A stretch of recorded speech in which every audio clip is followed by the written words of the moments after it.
Welcome to the dark side of the female psyche with Michael Tsarion. Here we will be delving deeply into those dark corners of psychology that few have the courage to acknowledge, the evil that exists within the female psyche. This series aims to offer you viable solutions, resources, and potent insights that can aid you in your rehabilitation and empowerment. But be forewarned, this is a series not for the faint of heart, nor is it for the easily triggered. Rather, it is only for those courageous women who realize the severity of the hour humanity is in. This means if you're going to listen to this series, you need to be ready to take self-ownership over your reactions and your responses. Because while women do hold the power to change the world, the state and quality of that change will invariably be influenced by how well a woman knows her own psyche, how beautiful, honorable, and dignified that woman chooses to become. If you are a woman who is choosing to willfully evolve, if you are a woman who sincerely desires to master yourself, your mind, and your behavior, then the information shared throughout this series will serve you well. Hi, Michael. Welcome back.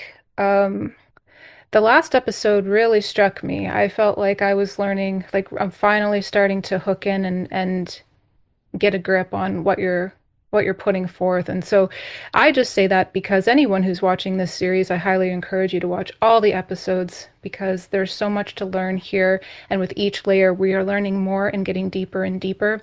And can't help but appreciate my own patience to that end because, as someone who's interviewing Michael, I'm going back and listening to the recording, so I have the benefit of hearing it a few times. And every time you hear it, it lands in a deeper and deeper way. And that's just one episode. So just imagine what you can glean from watching the whole series. And with this episode, we will be going in an interesting direction that I'm very curious to hear more about. So, Michael, you can take it wherever you like. Oh, thanks, Sarah. Nice to be back again. And you're quite right about all of that.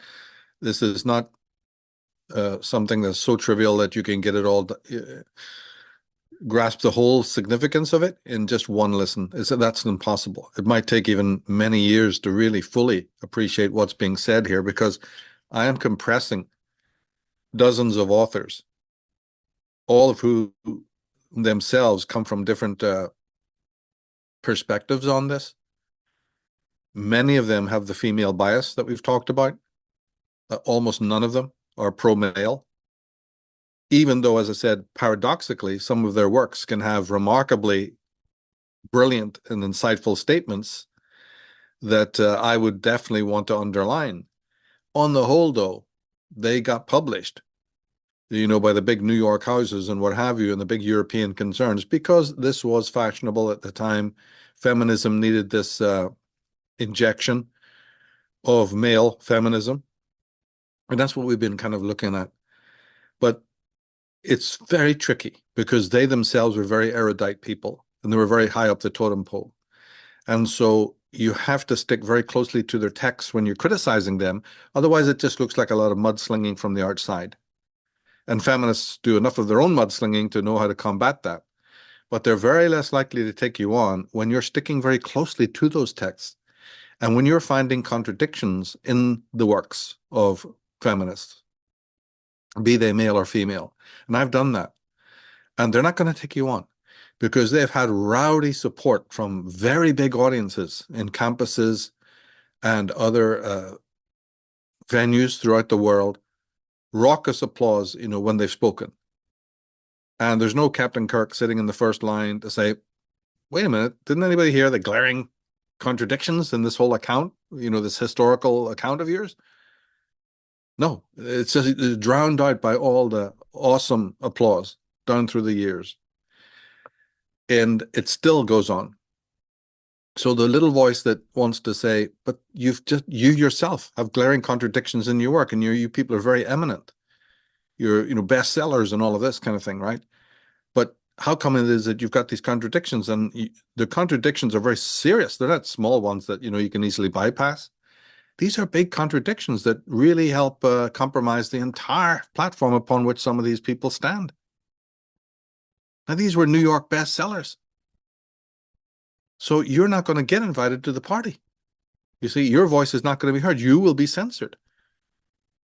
Or they'll find some other way to, ad hominem come at you with something unrelated, to the context of what you're talking. So yeah, you've got to really listen deep. I am compressing decades of research, personal research, and then the theories of other people, and coming at it from a certain angle. So it does take patience and does take time. Any kind of knee-jerk reaction is just absolutely infantile. That's not going to cut it. And trivial explanations of why I do my work. Oh, some woman must have hurt him, Yeah, right. Is that the best you can do? That's the best you can do. You're looking at my whole corpus. That's like saying to a doctor, Doctor, which cigarette hurt you that you decided to want to go and cure cancer? Yeah. Wow. Go ahead. Say that to the next doctor you meet. And we're on the same page then, honey bun, right? Yeah. Then, yeah, okay. Yeah, that's as far as you got, right? But yeah, let's move on. There's some very interesting things today. Last week, we had a couple of slides about this psychotropic aspect, but we didn't flesh it out. And so that still needs to be looked at. In the series I did, or not the series, but the program I did called Female Illuminati, that was over 9 hours long. We filmed it live, and the edited version is over 6 hours. That also dealt with this, But you see, as I said, that was done in 2014. There's still more to look at. One pass isn't enough. So we'll just do another, I thought, a very short pass in our talk here, with that few more points to bring out, which I think will help show people the fraud that's behind feminism and help us understand something more about real female psychology as it truly is. Things like this alleged goddess tradition. Because I've gone into that in the Monstrous Feminine series on Unslaved, which is one of the best things I've done there. But it still needs to be gone into. So maybe let's dig into that. And again, this would be very valuable for people who've never heard any of this. So I was just intrigued to say, okay, let's do one more dive into this today to see what the feminists themselves have to say and see if we can sort of approach things, from a novel point of view. Okay, so we can start with the first slide in that case. Okay. That the first time measurements ever made, the first formal calendars, were women's lunar markings on painted pebbles and carved sticks is also known. And it is thoroughly known that the only god image ever painted on rock, carved in stone, or sculpted in clay, from the Upper Paleolithic to the Middle Neolithic, and that's roughly 30,000 years, was the image of a human female, Monica Shu, the great cosmic mother. Yeah, so we'll come back to this one, but it sets an important first slide, because what is this thing about 30,000 years ago? It's also about 40,000. She could have said 40, but somewhere between 30 and 40,000, something very odd happened. That's why they got these figurines. But also this thing about the time sticks. These were discovered in the back of caves, and they've been discovered in other places. Little pebbles with marks on it. And then, as I told you, these bison horns that were already in the shape of a crescent with little markings on them that also turned out to be the 29-day cycle of the moon. And so these were all in the keeping of women. So that doesn't happen overnight, that you start doing this. Also, you have to have a reason.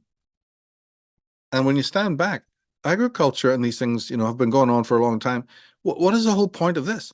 And then they found out that women played a big role in agriculture because, as we mentioned before, the picking of herbs is a highly meticulous thing. So then modern scholars started to question what it's all about, and they came up with their various ideas. We don't need to really dwell on those. But the point is that this happened. And it turned out that women were the first, measurers. In fact, the word menses and menstruation and mens, which also means mind, comes from the word to measure. The word calendar comes from an old word meaning to measure. If you take out, the word for menses and almost all of the different languages, it all comes back to the English word measure, measuring, even matter, material, right? And geomancy, Gaia, is a measurement, the measurement of the earth. Gaia. Geometry is measurement of the earth. And it turns out that women were involved in this. So they were looking up to the luminaries. And of course, a day is too short a time, and a year is a very long period of time. But a month seems to be really something you can get your mind around, and is also turns out to be quite uniform in this 28, 29, 30-day period. And we find out then that the women really understood that there was a strange connection between this bleeding period, one to the other, in terms of a lunar cycle. Something that men could have lived for millions of years and never bothered ever noticing, you see. So then this is one aspect, but we'll come back to it. Anyway, let's move on. The women, who according to some authorities invented agriculture, did so because only they had the secret of the strong fertility of the seed corn. The reason for this was that originally women mixed the seed corn with menstrual blood, which was the best possible fertilizer before planting it. Uterine blood would be a very potent drag for laying scent trails. This might have figured in the development of hunting disciplines. Huntresses could use their powerfully magic menstrual blood as a trail. Dragged on an ambush track, Artemis, the goddess of the new moon, was also the patroness of hunters. Shuttle and Redgrove, the wise wound. Right. So how many people know this? That women were in there at the beginning, not just hunter-gatherers, but the actual expert hunters, using their own blood as trails to capture animals. I don't think that's in the imagination of a lot of people when they think back, just how active women were in terms of this. And if you're a really, really good hunter, proficient, like really up there, then not only are you very adept at being able to kill animals, you might be very good at killing human beings, meaning a good fighter in war. Well, you only have to read the Celtic legends to know that that's 100% true. And Norse legends are always talking about the fighting women, and it was a virtue amongst the old Celtic women. And they never would also allow their men to get overweight. They wouldn't marry them. They wouldn't have sex with their overweight men, because the women were the keepers of the sword, the keepers of, and this is shown in mythology. So there's bravado involved here. There's cunning involved here. There's martial skill. Are we thinking about that when we think about samurai and Robin Hood and all? No, of course not. Or King Arthur and his Knights of the Round Table, you see? So automatically that one slide there just shows you, wait a minute, I would have to really adapt. But Hollywood seems to know what you don't know, with all these Xena warriors and Tomb Raiders and whatever else you've got, and the pop videos showing these high-kicking martial art women dancing, prancing around like Beyonce and all. Somebody knows something. And all the blood and guts of these videos, and the woman riding the lion and coiling with a serpent. What do most people think? What do most teenage girls think when they see all of that? It's just entertainment? Do they know that they're being atavistically worked on in the limbic areas of their brain? Hell no. This is really, really fascinating, because the women bled. And if people have remembered my series on slavery, the Dead Sea Scrolls deception, John Allegro was of the opinion that the blood was also spread under the fir trees where the mushrooms grew, and that, where the psilocybin grew, and that this was a very elaborate ritual performed again at key parts of the lunar cycle, but even at other. There were certain priestesses who were adorned to do it at other times. So we're way into this psychotropic cult here. And the symbolism of great artwork proves it. But you wouldn't know what you're looking at. But I've written 2 books on that called The Trees of Life, and it has over 700 pictures in it, color plates. If people went and looked at it, they'd certainly now know what we're talking about. This was well known to the underground stream. people in the Hermetic traditions and the goddess traditions of the past, what I've just said about this cultivation of the mushroom and the elaborate ritual where a tent or a pavilion was built, in the forest and at the time of the menses, and all sorts of rituals would then happen by night with only women present. And then when the mushrooms grew, they were cultivated, and of course then later eaten, powdered, whatever you want, mixed even with other substances. The thing was incredibly elaborate and was mostly in the hands, not entirely, depending on the culture you're in, but a great deal of it ended up in the hands of the women cults, actually. It's so much so that the leaders of these rites and rituals, be they the Eleusinian or the Phrygian or the Dionysian myths, mostly it was women, archimandrites, that ran the shop. Some of them, so much so that we saw before, they didn't even allow men. And if men did appear, they had to be dressed as women. Another thing that was known in the ancient Celtic world. But let's go on. It is quite possible that Malta and Gozo were schools for priestesses. Such island schools are common in legend. Ancient Celtic myth tells of sacred islands inhabited and ruled by women, where mysteries were kept and taught. Monica Shu, the Great Cosmic Mother. Yeah, so this is where, you would trust more mythology than what came later with the 20th century historians. They talk about worldwide matriarchy. Maybe they got that wrong. They had these locations, like there was just been mentioned in that slide, here and there in the Mediterranean, in the world, right? Mostly these sort of lonely islands where the gynocracy, the sisterhood, accepted students, high initiates, that would be sent there. Maybe some young girls and whatever. But that's not a matriarchy. So maybe a couple of pages got turned here at once. Right? You did have cultic centers at Knossos and Crete and Sardinia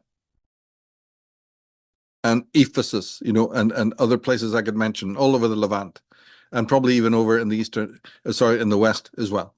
No doubt about that, in islands that are maybe some of them even lost right now. But let's understand that that is kind of substantiated by some of the great Celtic scholars, by the way. So the thing is that's what you absolutely get in terms of, the Celtic legends. So it's not that there was a matriarchy. That gives you a kind of a wrong impression, probably by design. No, there were these mystery centers where certain women from certain tribes could be sent to learn these great mysteries and then come back into the tribes. That's the way more I would look at it. The wise ones. But whether some universal matriarchy existed in the way some of these men with a female bias want you to believe, that has been knocked on the head. Remember I sent you that video? I hope you saw it. Yes, I watched it a few times, actually. Yeah. Yeah, you see, this is an amazing video that shows that by the time the 1970s came, some of the fraud started to be exposed. And anyway, if we link up to that video, other people can see it too. So let's move on. Women converted plants and herbs into medicines. Some substances discovered by women are still used today for their narcotic properties. And World Health Organization figures show that 95% of the world's healthcare today is still provided by women using many of these ancient remedies. Monica Shu, the Great Cosmic Mother. Yes, and she's right. And this goes, remember Paracelsus? Last week we saw everything I learned came from it, the greatest healer that's ever been known, along with these other guys, these Galens and whatever. Look, hold on, right? So here's it proven again. The stats show you that the woman in the horticulture, the woman in herbalism, and the woman in these more specific drugs, which had medicinal properties, were not being involved. And it doesn't take a rocket scientist to realize that they first administered this to themselves. This was, as we said last week, and as the writers of the Wise Wound book will definitely confirm, this was done for the health and hygiene of the woman herself during times of pregnancy and during times of the menstruation. So there's no complication there. And later on, it spread out, to other members of the tribes. But let's move on to the next slide. Plant-gathering women would be involved in highly detailed tabulations of various plants and herbal properties. What is edible, what is poison, what is medicinal, what is hallucinogenic. And in transferring this information onto others over generations, an incredibly complex and replete botanic and pharmacopoeia catalog would be filed in each female mind. Monica Shu, the Great Cosmic Mother. That's right. This is very, very key. Now, when you're biased, you're going to celebrate this. You're going to want to run out into the streets and say, see, our thesis is to exalt women and to glorify them. They're not just the birth givers, but here we have found an incredible fact about ancient history. And you know something? They're right. But the one thing that the biased mind always overlooks is how that very same information could be misused. In their hurry, because the general theme is, and people should know this by now, they really should. The general theme is the more that these people exalt the woman, it comes hand in hand with the denigration of the male. So at any given point where somebody like myself would stop and say, ooh, that's an interesting passage, but I can see where, I put my Sherlock Holmes hat on, I can see where the negative enters in here, because this same knowledge could be misused. If I said that of any male figure, they go, oh, well, very unbiased there, Michael. Of course, yes. All knowledge can be abused. But that's never the case. No scholar out there, except completely inadvertently, ever does that. And here's an example. So yes, you should praise this fact. It is a hell of a science to know these things. To know if you eat this berry, you're going to be in agony, dying, of poison. You're not going to feed this to the animals. You're not going to feed it to your children. You're not going to feed it to anybody. All of this is very valuable knowledge, and especially the stuff about the hallucinogenics. But doesn't anyone ever acknowledge the fact that all power can be misused? Well, we don't, because of this blanket projection on womankind and the total and utter suppression of this black book of the criminal history of womankind.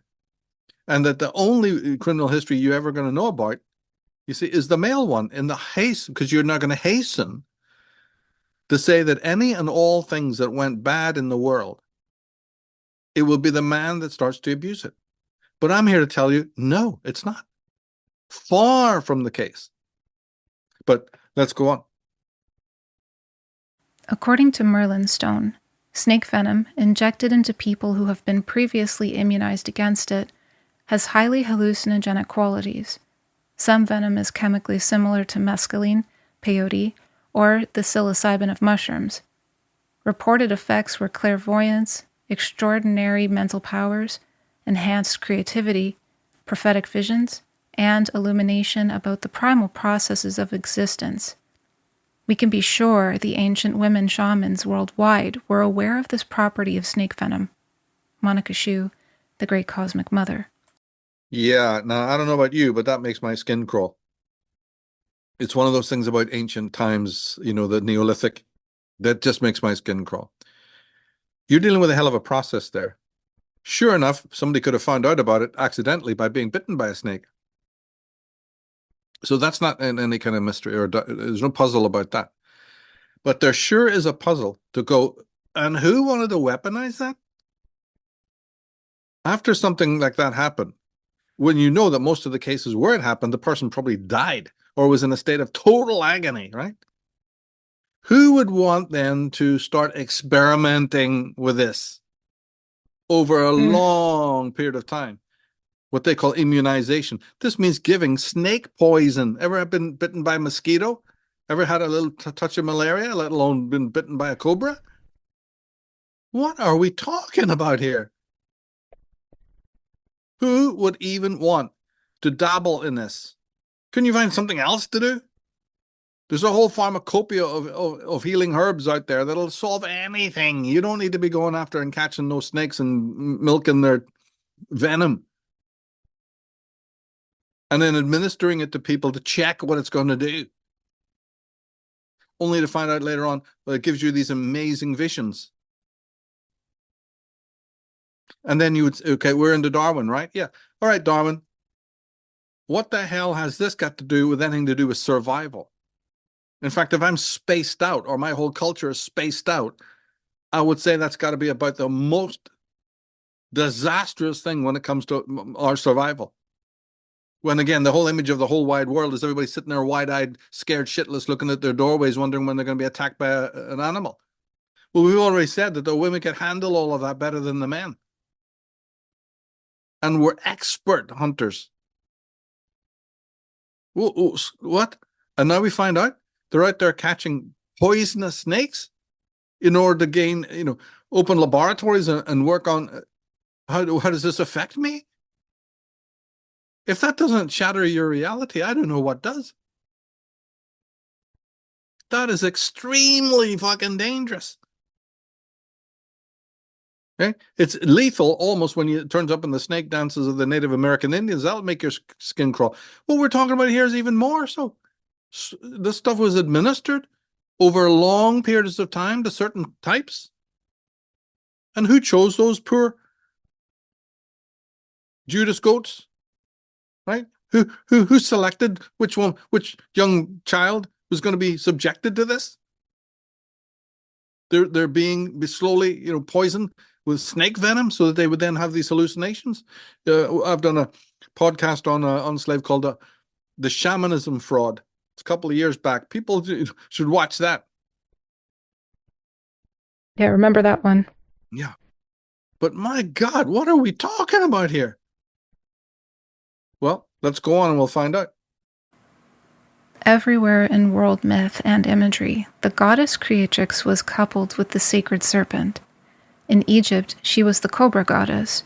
The use of the cobra in her ceremonies and icons was so ancient that the inscribed picture of a cobra preceded the names of all goddesses and became the hieroglyphic sign for the word goddess, Monica Shu, the great cosmic mother. Yeah. Now I know what this means. We've only got 2 slides, and it encompasses thousands of years of development from the Paleolithic and God knows even before. Every goddess name in Egypt was preceded by a cobra. And in fact, what it really boils down to is that the word woman was symbolized by the cobra. You had the cobra symbol and it meant woman in the hieroglyphics.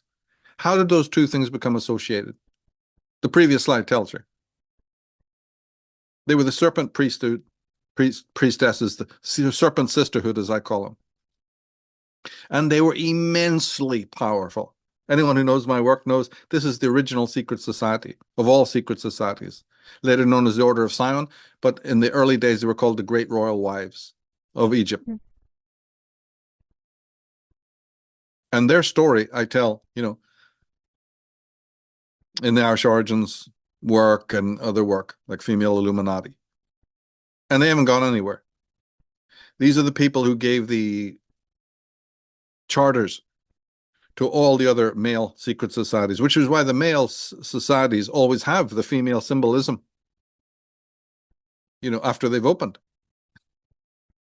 Or something related to that, like the Masons are using the castration symbols, because they're the castrati, they're the Galli, they're the eunuchs in service of the goddess, as most religion is.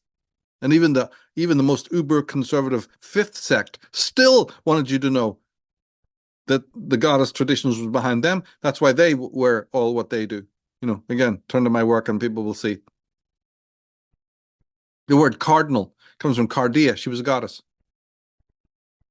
Look up the word Cardia, goddess.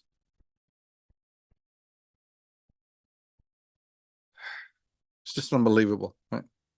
But this connection today, when you open ad copy, when you look on billboards, when you look on these ridiculous pop videos, that's all you see is the girl with a python or a serpent.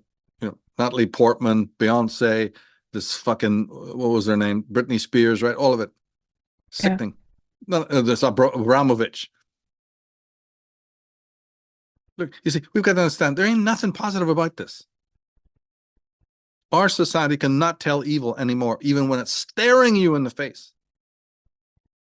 But let's go on. At least 2,000 years before the Hebrew patriarchs wrote of the Garden of Eden, the Neolithic Great Goddess had her magic garden of immortality. Monica Shu, the Great Cosmic Mother. Yeah, remember I told you there's so much to get into, right? Here's the story of the garden. This was always the precinct of the goddess. Always. And you could follow that trail alone for years to get into it. The word for garden was paradiso. So the word paradise means a walled garden, enclosed, sanctum. And it was known in the most ancient Aryan traditions. These islands that we talked about, they were also considered that. They were almost considered, sanctuaries, gardens, paradisical places. That's where Avalon comes from. That's where the Garden of Hesperides comes from, and many others that you could mention. It always has this paradisical aspect, but then there's always the central tree or trees and the guardian serpent. And when you bring all these kinds of myths together, you will find that by and large, the serpent is a guardian. There's not evil. But of course, we also have the garden in the book of Genesis. It didn't originate there. And our story comes from Mesopotamia. And they got it from Turkey, which was once a very high Aryan civilization. We had a goddess called Ifa, and she had a sacred garden that nobody was allowed into. And you had the serpent, the guardian pet serpent, and the trees, and also these herbs. You see, because the herbs are the sacred to the goddess. They're hers. And so you'll keep seeing this motif even in classical art. Or you'll hear references to the goddess and her bower, like we saw last time, and the goddess of the branch. And if you read my books, the Trees of Life, you'll keep seeing this image of the goddess holding the branch bearer. It was just a simple matter of her who wielded the mistletoe, she who wielded the sacred ivy or whatever it was, the hallucinogenic plant.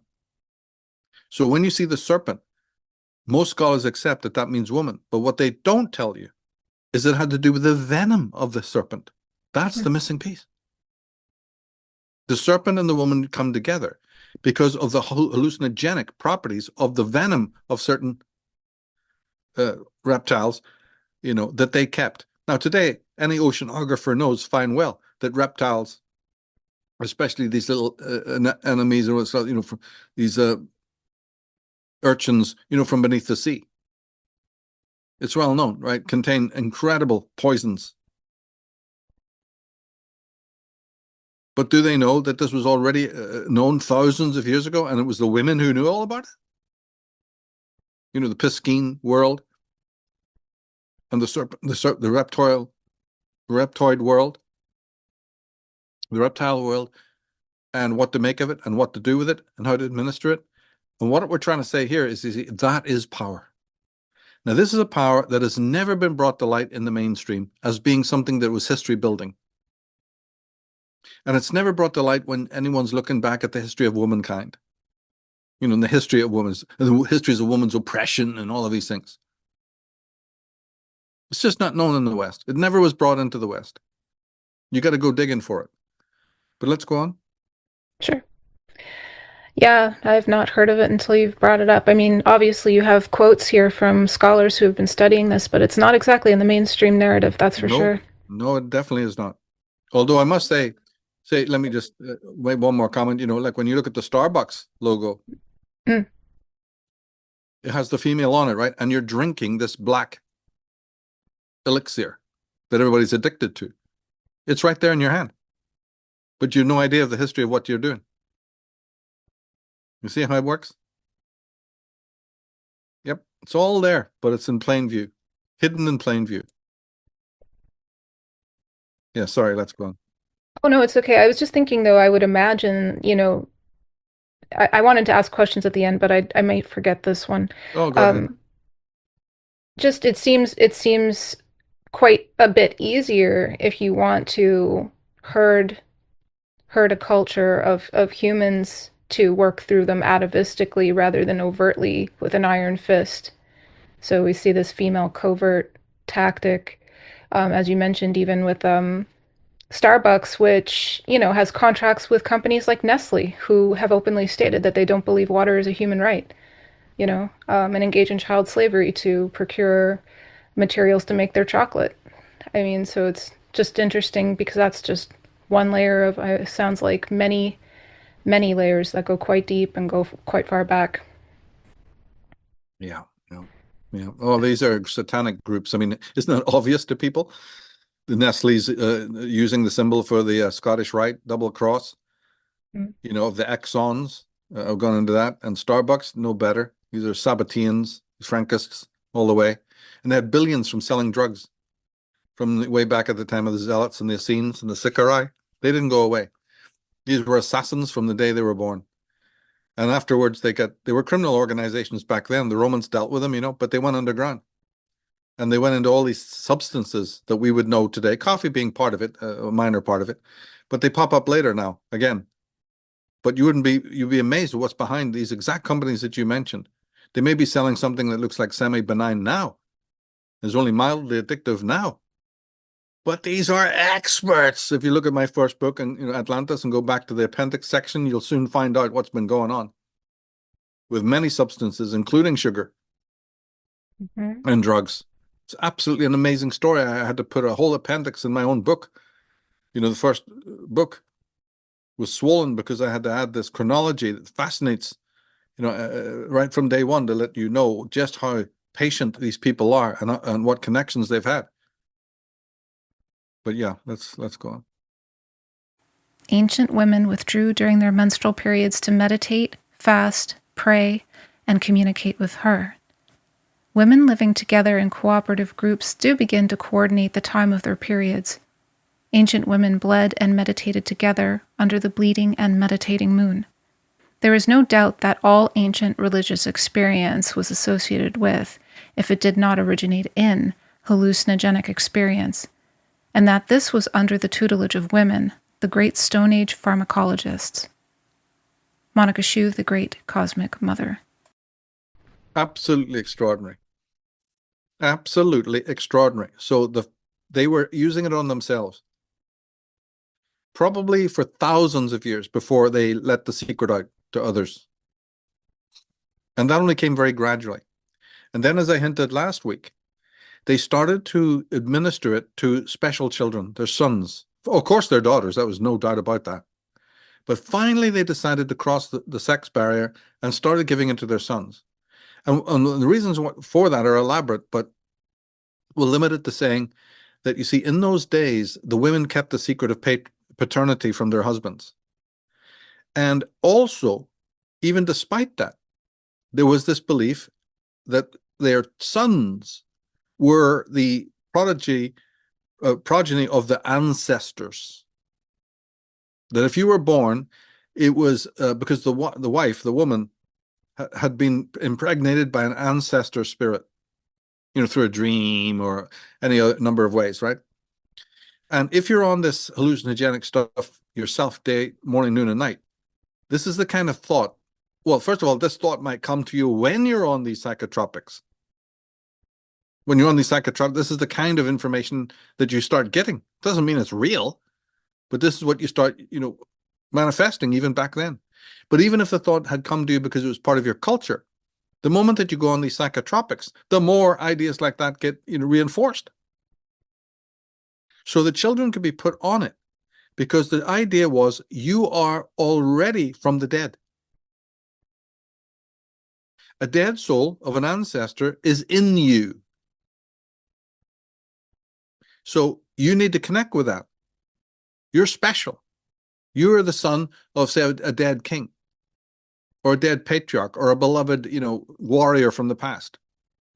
And they really, really believed this.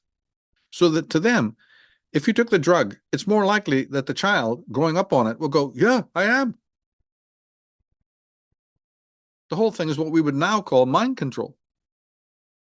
I'm not a person who's going to sit here and tell you that any of those visions that they're receiving are true any more than the ones that you get down in the jungle today. I'm just not going to go that far. You might find somebody else who'll tell you opposite. Somebody's read a lot of Carlos Castaneda's. Yeah, not me. Not me. Never will you convince me. That's just a personal peccadillo. I'm just not sold to that idea. Fair. This thing is screwy from the start, and is as screwy today as it was back then. Go ahead. Blood was used in the Delphic shrine to feed the ghosts and make them return, to speak in prophecy through the Sibyl. The Sibyl drank the blood, producing in herself prophetic ecstasy. In a Neolithic cave located in Sacromonte, Spain, 13 skeletons, all in priestess dress and holding amulet bundles, were found. They sat in a circle and apparently had participated in a ritual death. The floor was strewn with beads and seeds of the opium poppy. Monica Shu, the Great Cosmic Mother. Yeah. Wow. 13 women in ritual dress found dead after some sort of rite which involved, the psychotropics. Now, my guess is that they were probably crones who were in their old age, and this was a sacrifice to the goddess. Could be wrong. Could have been something else that was going on. But in any case, this is pretty dire, pretty foul. You see? The whole thing. So, because what this means in a nutshell, in the last couple of slides, is that this is the origin of the occult. We can cut the whole thing down short to say, this is where the occult begins. Not with men, but with women. They invented it. They invented it. And this would include astrology, because haven't we already said that the measurement of the luminaries begins with this? Yes. Yeah. Of course, you'd have to tie in your Julian Janes. It's more elaborate than what I'm talking about. But on the whole, this mixture of this fantasization, the experiences that you have hallucinogenically on the drugs, the talking to ancestors, the familiars with animal spirits, right? The dark caves, the whole shebang of it, right? And all sorts of other bizarre, the drinking of blood, that will attract ghosts. Okay, I don't know what this tells you. This is not good. And it has absolutely nothing to do with Darwinian survival. No, You're it not going to doesn't make sound any like it. case. Huh? I said not. It doesn't sound like Darwinian survival at all. No, I was just these are laughing. rites and rituals. They're rites and rituals which are largely unnecessary. Planting seeds in the ground to cultivate, plants to eat and to, administer to health, yeah, perfectly necessary. This stuff, not necessary. This is all conjured by the human mind. It brings in the supernatural, as this slide points out. And so there's no telling where it's going to go. And what I'm insisting upon is that it will go in a very dark direction. It's bound to, as we know the occult did go in a bad direction. But it's not under the auspices of any men. This is entirely something that's in the power of women for thousands of years. And anyone who knows your John Allegros and things about the love feasts that we talked about, in the show on the Dead Sea Scrolls Deception on Enslaved, and much of my other work on the female Illuminati, this is where they're getting their power. It's one of the places. And it is an absolute obscenity that this has never been factored in. Even many of the men who write about this, who are experts talking about pharmacology, the pharmacopoeia, never mention the women, except and again in a very highly positive light, because they themselves are moderns who have never even considered what we're talking about here. But let's go on, please. Anthropologist Jacetta Hawkes also believes that the ecstatic mystery religion of Dionysus, the tender-faced and curly-haired son of the Cretan Great Mother, was originally the cult of the great goddess herself and her wild orgiastic women. The goddess of Crete wears 3 opium poppy seeds on her head. Monica Shu, the Great Cosmic Mother. Yeah. So she's the fertility goddess. Dionysus is the soft-faced child lover. But he's also the sacrificial. He's god of wine, god of ecstasy. You see how it all works? Comes from the mothers. And then the child is just an extension of her will. and he's there to be sacrificed. So he represents a kind of a phallic principle, but in a kind of an odd way. We're talking now about the role of the masculine, but we have another false picture about that too, which has also been generated over time cunningly, right, by these feminists and other authors who've cunningly made us think of the phallocratic and the patristic in a certain, false way. And once that false picture has been installed in your head, it'll be minus all the information we're talking about here. But once it's been installed in your head, it's very, very difficult to get rid of it. And it's been designed to infect female students as soon as they get into school, even at a very young age. But let's go on. Sure. Other forms of ecstatic dancing came down to us from the Near East, Thrace, the Mediterranean, preserved in Greek legend. One of these is the ecstatic dance of the Bacchantes, wild women intoxicated by chewing ivy leaves, and also the mushroom, sacred to Dionysus. The Bacchantes, or Thracian Maenads, madwomen, were the daughters of the Great Mother, her white wild maids. Monica Shu, the Great Cosmic Mother. Yeah, unbelievable. So here we have entire rites, Dionysian rites. They've taken the name of the child. And this is important because the chalice of wine is the cup of Dionysus, but that's the sacred mushroom.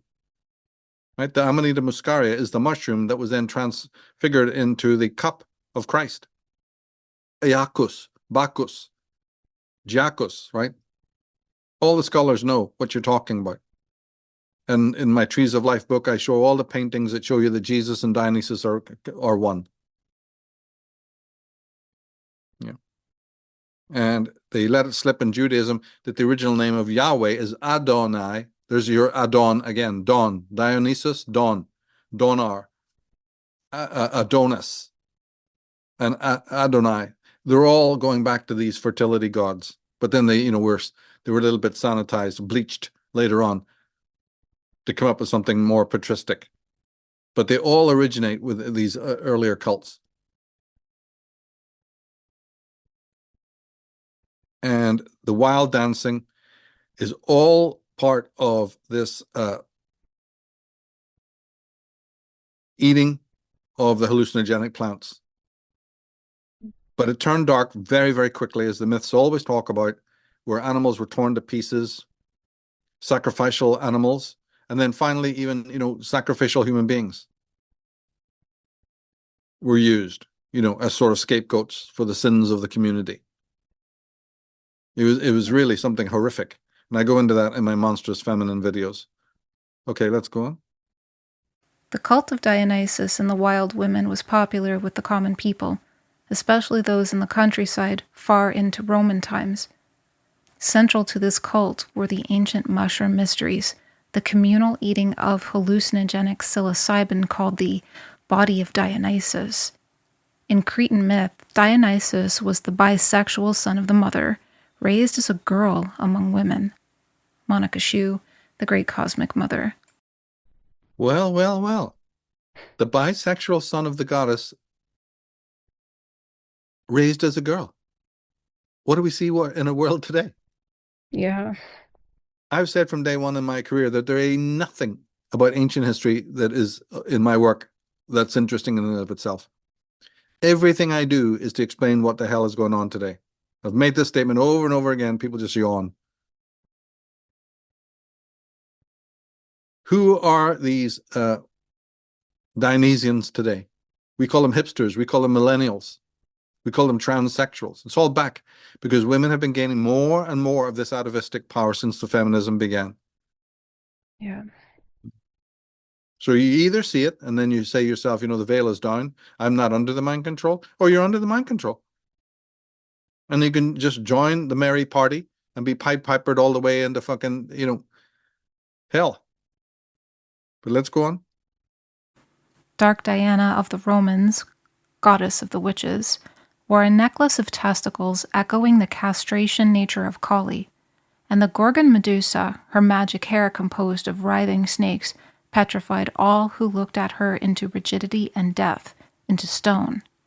Monica Shu, the great cosmic mother. Yeah. So what's positive about any of that? This is a dark goddess. They're never going to mention it. They're never going to find the origins of evil in any of this. And that means that they're servants of evil themselves. When they write about this and make that level of an oversight, then they have to be categorized as evil themselves, which most of these feminists are. Their belief systems are evil because they cannot see it. These ancient female cults were absolutely evil. They invented the occult. They invented this out-of-body experience. And there they are talking about that it was collective. This was done in larger groups, very quick. You see? Well, it's done in larger groups today.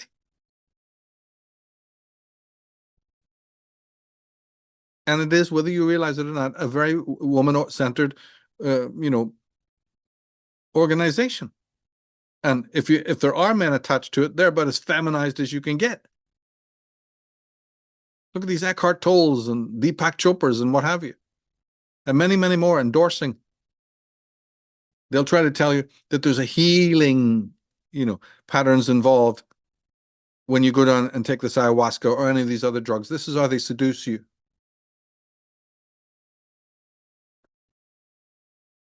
Is that right? Who pays their bills? Where did they even come from? Who are these Rhonda Byrnes? People don't know anything what you're talking about. They just see it in the bookstore window. They heard about it, it's real popular, and they just line up like a bunch of gormless wallies, shelling out money for this tripe. And they don't even know, if it's covered in symbolism, where that symbolism even comes from and what it's all about. So the same thing with the pop videos. And they don't even question why some of this imagery is so seductive to people. But let's go on. Among the Greeks, the goddess of the dark moon was Hecate. She was queen of ghosts and of the crossroads, where many midnight rituals took place. Hecate was the destroyer. Newborn children and animals were sacrificed to her. She was the giver of rain, as well as harvest storms. The dead are especially sacred to the goddess since they directly partake of her being, spirits awaiting rebirth through her physical manifestations. Monica Shu, the great cosmic mother. All lovers of mother goddesses have certain features in common. They are all youths whose beauty and loveliness are as striking as their narcissism. They are delicate blossoms symbolized by the myths as anemones, narcissi, hyacinths, or violets, which we, with our markedly masculine patriarchal mentality, would more readily associate with young girls. The only thing we can say about these youths, whatever their names may be, is that they please the amorous goddess by their physical beauty. Apart from that, they are, in contrast to the heroic figures of mythology, devoid of strength and character, lacking all individuality and initiative. Erich Neumann, Origins and History of Consciousness. Yeah, we call them hipsters. We call them millennials. They are not gone. This is not something of ancient history. Can you read the next one? These soy boys. Yes, very pretty. Mm-hmm. All these youths, with their weak egos and no personality, only have a collective fate, not a fate of their own. They are not yet individuals, and so they have no individual existence, only a ritual one. Erich Neumann, Origins and History of Consciousness. Yeah. So there you have it. This is not ancient history. This is what you get when women take charge of the world order. They bring with them who they are and what they've been into in history. They bring it back in the form of childbirth, in the form of the motives, in what they have known, gained them power in the days of old.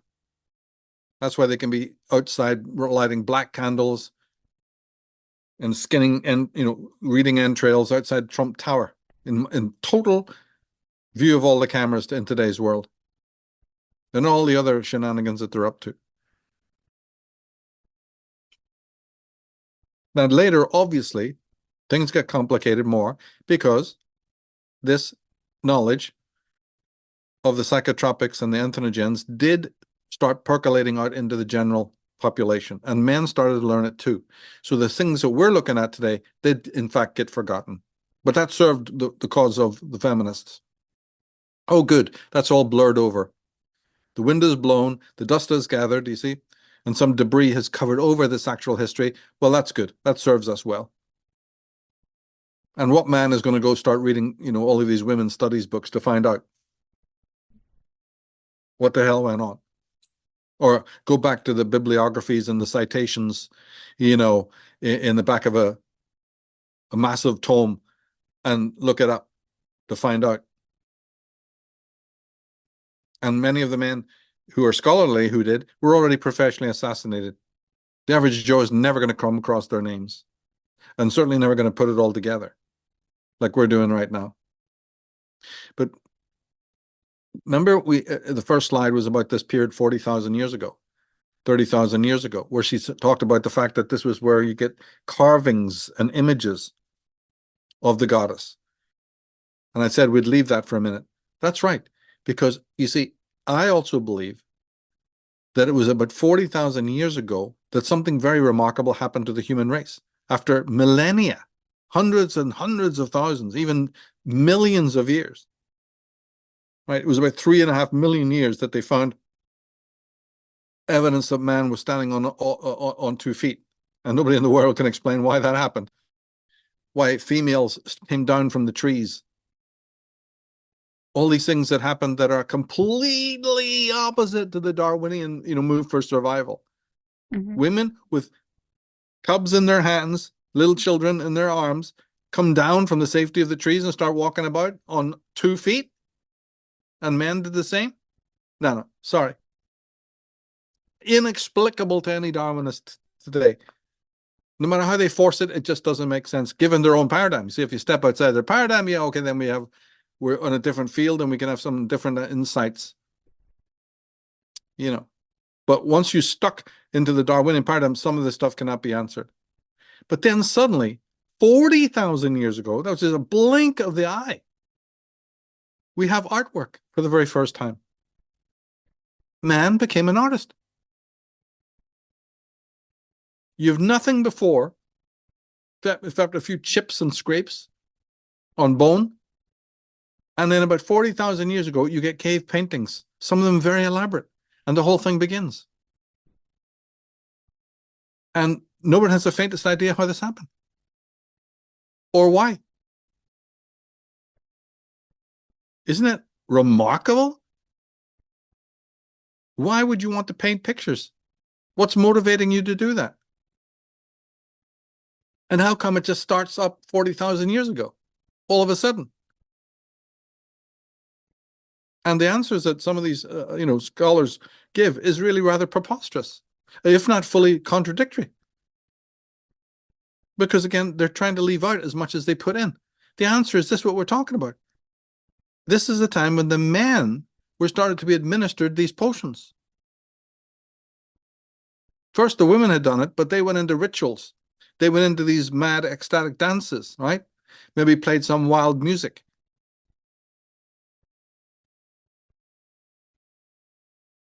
And, like I said, performed these sort of more rites and rituals. But they weren't necessarily artistic to that degree. But when man started taking these substances, it opened up what we would now call his feminine side. Yes. Because there's nothing else on the planet that would open up his feminine side. Sex certainly wasn't part of it. Intimacy with women, no, sorry, that doesn't work. See, all the things I told you that they try to, no, that doesn't work. Man was a hunter. Man was a pretty rough and ready being who had plenty on his hands when it came to delivering the meat and fighting off enemies and fighting off animals. It was horrific. Sitting down playing the lyre and composing poetry and going into dark caves at night and painting elaborate, images of the hunt or whatever.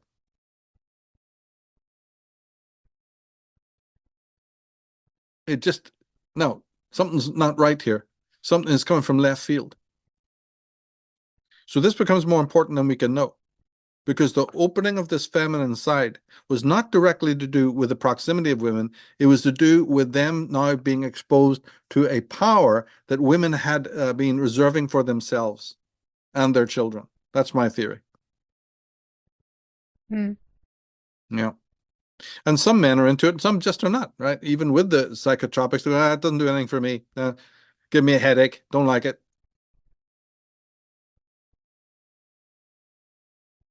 So the beginning of the occult and the beginning of this very, very well noted change in mentality. See, nothing happened in the brain.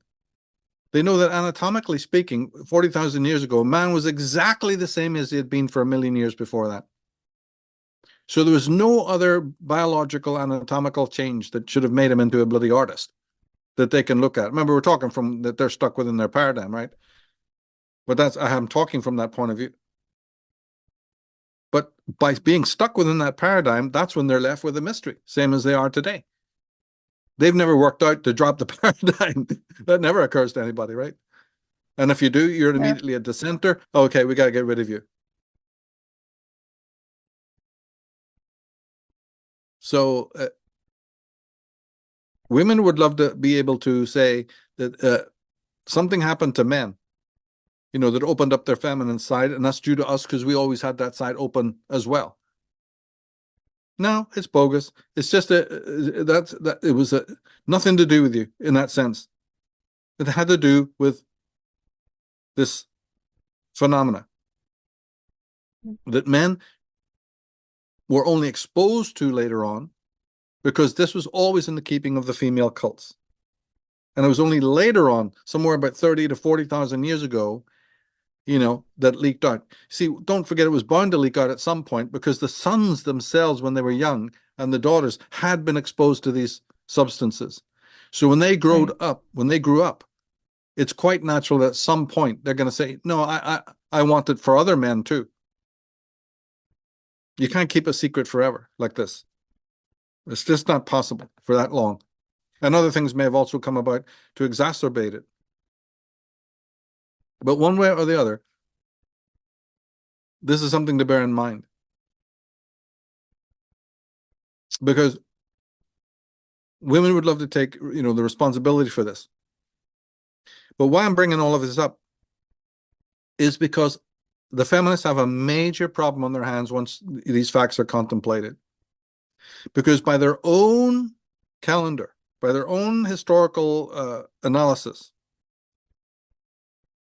man, the misogynist, right? The man, the patristic, paternalistic enemy of woman, with his world tilted towards misogyny, is happening, somewhere around 4,000 years ago. They date this because they know about the patriarchs of the Old Testament, Okay, but the fact is, how then can you reconcile these two things? How can man become more and more artistic down through these exact same times and become more misogynistic so that it's such a problem for women at the same time? Because when we say got more artistic, by their own words, as I've just shown, they mean more feminine. Right. So Captain Kirk gets up and says, question for God. How can you at the same time, in the same period of history, claim that man is opening his feminine side for the first time and becoming this remarkable artist with no antecedent inclination to do so? And he's becoming more and more open to his feminine side, but he's also becoming more and more misogynistic so that it becomes a major bugbear for women, a major catastrophe for women at exactly the same time. This is your philosophy? This is your paradigm? Deer in the headlight moment. What do? Close up shop and disappear, and they never address this. The feminists just didn't bother answering back. The raucous applause, and they just quickly pushed this under the rug. It is absolutely inexplicable given their own teachings. But you'll never hear about it. probably what we're talking about right now is the first time it's ever been spoken on the internet. This glaring contradiction. We've spoken of others, in the previous programs. We had one, the struggle. The man first learns how to kick and scream and be violent only because of the tug of the terrible mother holding him from what is completely natural and organic. That means that he learns violence and aggression and destructiveness secondarily. It is not inherent to his personality. Why would people with triple PhDs didn't bother telling you that? Just overlooked that fact? Wouldn't you think that would be important in the study of crime? And since what you've done to indict men and to put them through the ringer, to put them through absolute living hell with your accusations, but you just happen to leave that little point out? And this is actually amounts to nothing more than basic Freudianism? You don't have to go on a safari like Indiana Jones through the jungles to find this piece of fact. This is absolutely doggerel for the Freudian. But we know what happened to Freudianism in America, don't we? Wonder why? You see? The things were all in plain sight. All these facts were in plain sight. Nothing was hidden. Except duplicitously. Yeah. I have a question, actually, if it's all right to... Yeah, please. Okay. Oh, it may be a very basic question, but I just wonder if other people who are listening may be asking, why do you think there is, I mean, I know you've been explaining it throughout this series, so the pieces are coming together, but I wonder if in a statement or two you would be able to answer, like, why are scholars pushing this under the rug? Why are they so vehement to deny it and even attack the messenger when someone comes out with this type of information or even has questions that might allude that this is the direction that the answer would lie? Well, they've always hated mavericks. And these institutions and establishments are not about knowledge. They're about indoctrination and mind control. And they always have been like that. If it wasn't the case, then don't you think that Wilhelm Reich, statues of him would be in every city today? Yeah. Don't you think that Immanuel Velikovsky, statues would be in every city? But we've got Einstein and Carl Sagan. And more bullshit than you can imagine up to our eyeballs. Yeah, look what they do to dissenters. From within their own establishment. That should tell you everything. This is a horrendous organization. All these universities are a scandal. Everyone knows that they're a scandal. And they want to territorialize knowledge. None of the great thinkers ever wanted to do that. But the institutions that they gave rise to, or that started to come up, they are draconian to that degree. And they want to push. They are the tyrant who, instead of being able to rise themselves, feel high by pushing everybody else down. So if you come in there and you're sensitive and intelligent and introspective and truly studious, they don't want you. They want obedient workers and people who will jump through hoops and never question. And they can get it too. They'll just bypass your ass. They're going, oh, how dare you? Get out of here. Off you go. We can replace you with 10,000 gormless twats. And then, of course, we have the movement, the actual Marcusean industry to make sure that only critical theorists, were put in the positions of power through what we're known as the long march through the institutions. Yes. Mm-hmm. They're not even hiding it. They're telling us to their faces this is what they did, based on, some old neo-Marxist mandates. And that worked incredibly well. It was very, very easy for them to vet.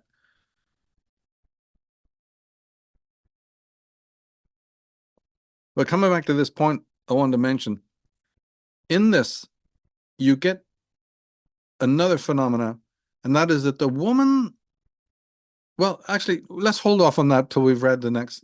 Is there one more slide to go, or how many? We have 2 left. Yeah, let's read those, why don't we?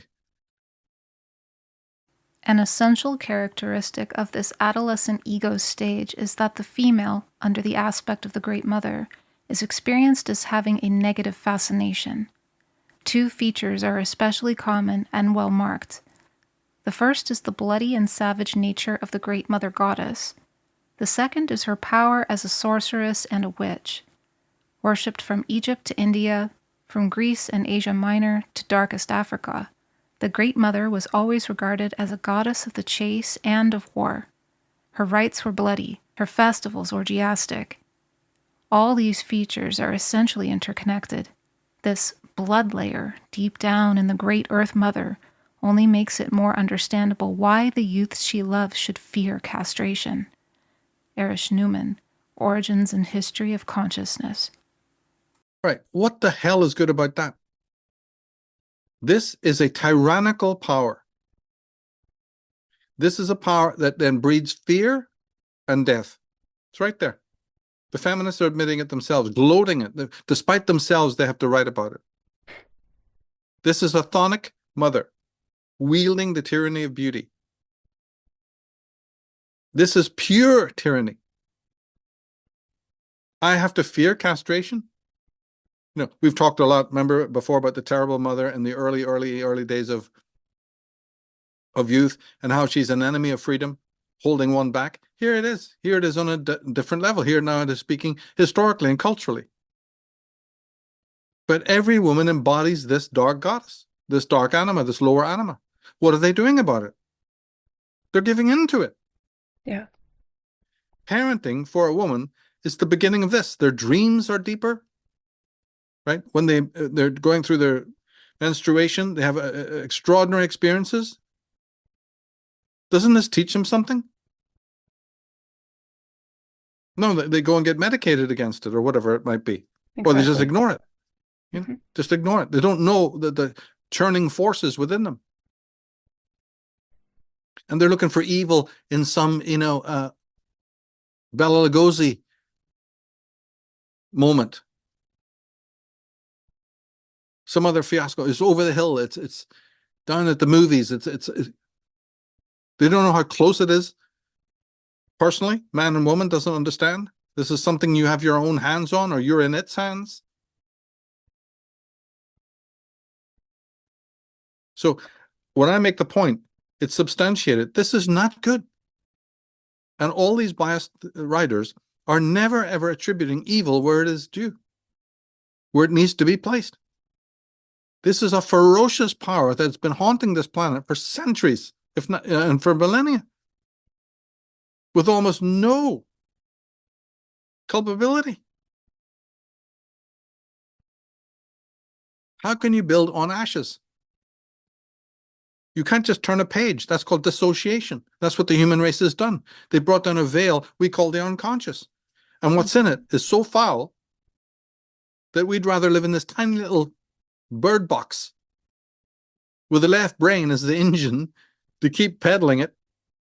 And we go, yeah, everything's cushy, because it's frightful to look into the dark ruins of the past. And we simply will not do it. There's too many defenses.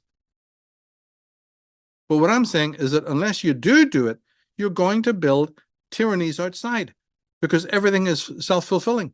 The more and more you repress these things, the more and more they come back to haunt you in terms of fate. We replay it. We replay the original tyranny. It just comes out in a different form, a different charade. Exactly. This is the nature, the compensatory nature of the psyche. And people far greater than me, experts in this, were writing about it. Worried sick.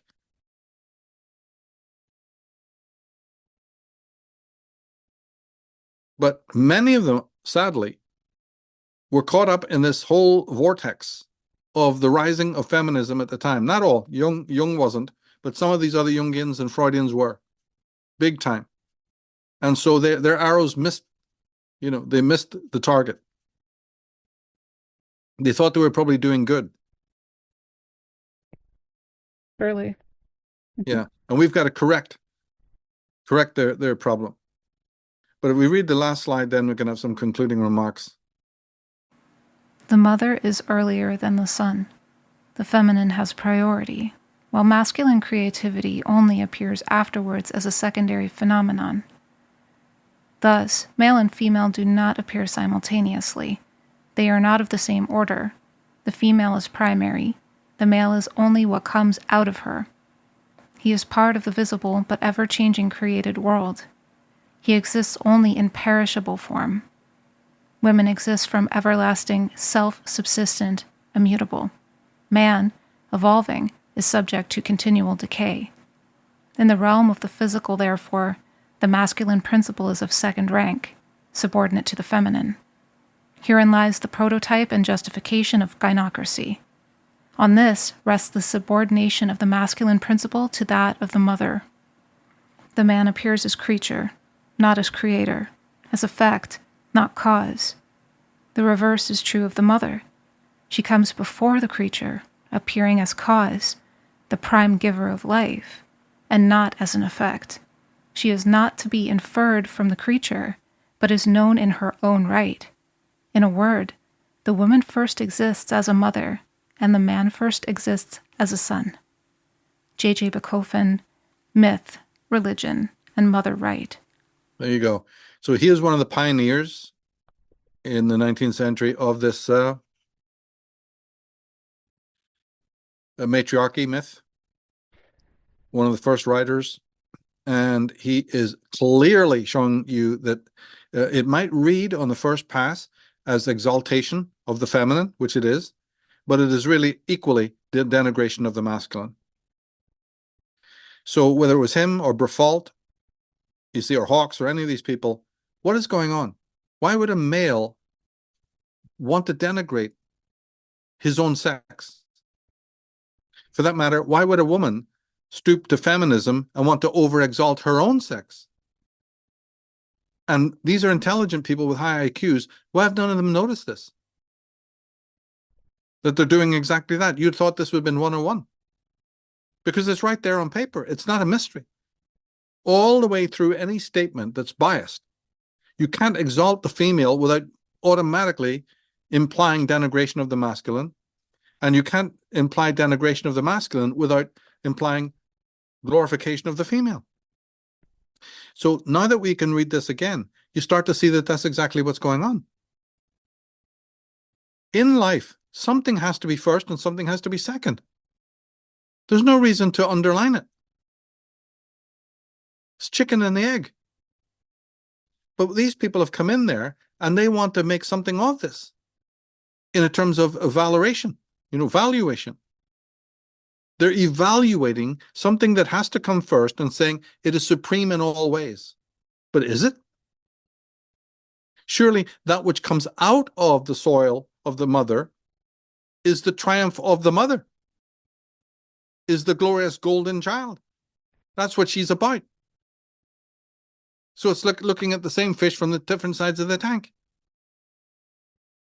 And just because technically speaking, yes, she's first. Something always in life would have to be first. That's logical and rational. But it doesn't mean it's better. That thing which it's offering up could be better. But that's not what they're saying. Now, concealed in the subtextual aspect, you see, is what we've also sort of hinted at subtextually in some of the past slides on the flower children idea. These Dionysian passive types. This is because the phallic principle is always considered part and parcel of the woman, not separate from her. She is the phallic mother. She is the phallic goddess because she births a child. And the child is the living phallus that comes out of her vagina. So she bears a phallus, symbolically speaking. Mm. And he is only valued not as a son, because she breeds 10,000 sons. He is merely the phallic principle that is her principle in the flesh, and is valued entirely based on that. Not in his own identity. That's why, they're talking about them being flower children and weak and passive and docile and barely existing. That's right. That's another way of saying that they are not valued for themselves. They're valued only that they are holders of the phallus.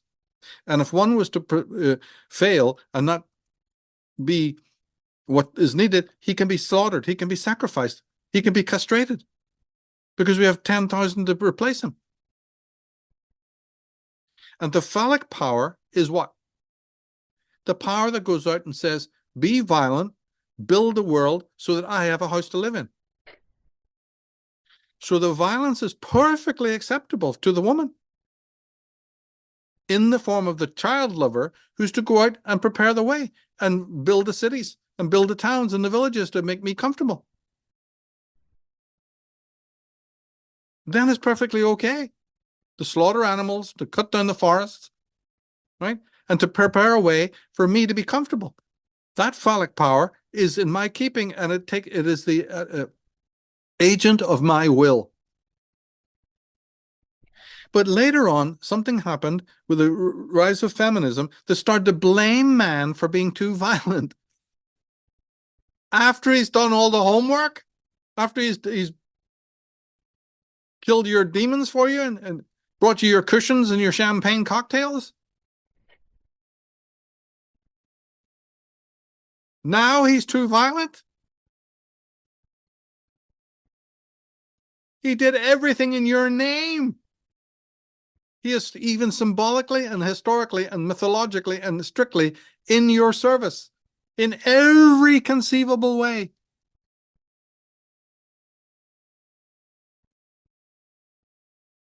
But this is the twisted evil of the mind that set this whole thing up. This is how it betrays itself. This is when the veil slips and you find out what necrophilous power is behind the male violence. So evil that it not only inspired the violence to begin with, that did it in its name, but then turns on its agent and humbles him for his own violence, which he did in your name. How the hell can you justify that? He is your acolyte. He is your flower child. He had the will, the power, the tenacity, and the physical strength to go out and build a world that we know. And the woman has made plenty of use of that through the centuries and the millennium. Knew about it centuries ago, millennia ago. She knew how to, breed a son for this very reason. They were onto this immediately. This is a perfect worker ant. Let's use it as such. There's no value in itself, and today it's no different. Nothing has changed in this regard. In fact, if anything, it's even got worse. So the feminism that you see today is nothing but a revival of the old original. If you have to call it goddess tradition, then okay, do so. We can argue about that later.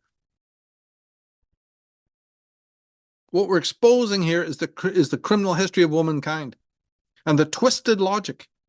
Maybe aided and abetted by drugs, maybe aided and abetted by God knows what. This thing is really dark. We don't know what bred this. But even on the most pragmatic level, most utilitarian level, the phallic is my possession. Doesn't have any autonomous existence at all. It is merely a muscle for going out and cutting down the jungle, and carrying my litter and bringing me what I need. To do that, I give it complete sovereign right to be as fucking violent and destructive as it needs to be. Because it's in my name. And only in a state of unimaginable self-delusion and self-deceptiveness can the woman now turn around and pretend that that's not the case. And the reason why is because they get away with it. Because these flower children are everywhere. They occupy the centers of government and education, and nobody pushes back. The man has become so feminized, as the great Otto Weininger and many others said it was going to happen. It has now happened. That they can't even see the forest for the trees. No one pushes back. Because the job has been done, even sexually and psychically. There is no masculinity worth a shit today. These are the facts. And you have to back engineer it like we're doing to make any sense of it. Because had there been pushback, women would have immediately backed off and, whoa, can't get away with that. All right, let's drop that and move on to something else. But they haven't, because there's been no pushback. In fact, this has been bankrolled. And through the pop videos and whatever else, it's also gone into the right brain, bypasses the conscious circuitry.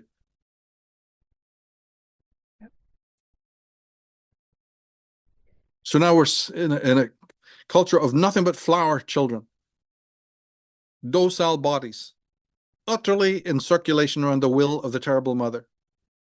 Even if they didn't have one personally, most of them did, but even if they didn't, the vortex, by the time they've gone to college, by the time they become sexual, and the reason why is because nobody is teaching them like this. They don't meet any wise men, elders, or anyone to initiate them into this. To give them the other side of the story, to give them a true account of what's going on. So this is a black file of history of untold crimes. And then, of course, the woman has the absolute simplest reason for doing this. And that is man's violence tends to be photogenic. Highly something you can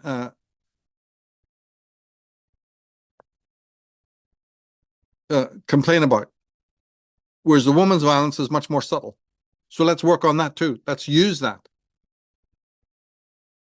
And that's what also has been done over and over again. In order to cover your own crimes, in order to cover your own turpitude, you just keep on wheeling out the same old fucking thing over and over again. It's like playing the race card over and over again. Yeah.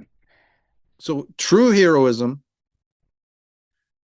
as defined by only a handful of men, is really something that's been bred out long, long time ago. And we were warned. So these stupid men like J.J. Bakofen and others who were, Jung would say anima possessed. There's also a whole other psychology we can't go into right now just to explain why they would be like this. They were colonized in their minds, feminized in their own minds, to not just give woman her natural due, like, yes, you are the progenitor, you give birth to us, but to completely denigrate their own sex. And this caught on.